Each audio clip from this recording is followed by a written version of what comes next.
Ka-GM, ito, siniservisan ng kasama ko yung BMW na 520i. Siya. Yan, bali pinapatuloy niya na yung langis para masanay sila at tuturo natin kung paano ito i-reset yung kanyang engine oil, no?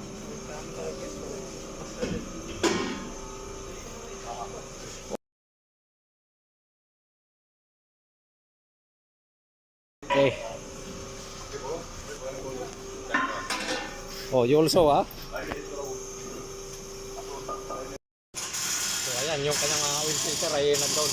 Tinatanggal lang kasama ko. Yan, isa itong BMW 520i, yung kanyang model, no? So ayan. Pakalata natin. G ba ito? Ito yung bago natin mga ka-GM.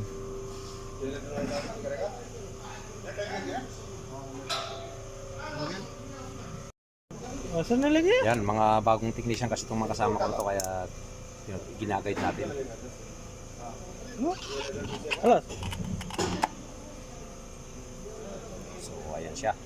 Tapos lalagay niya na roon.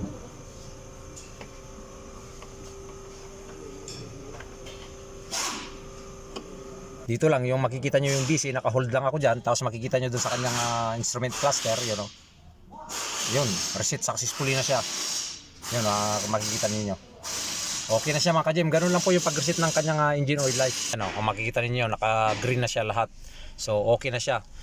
Ganun lang yung pag-reset mga ka-GM. Dito lang, i-hold lang natin tong kanyang post button dito na BC. Yan, makikita nyo yung BC. Hold lang yan, hold. Tatlong pindot dito. 1, 2, 3. Tapos hold natin dito. Mabilisan lang yon, hold. Makikita naman natin dito sa kanyang cluster.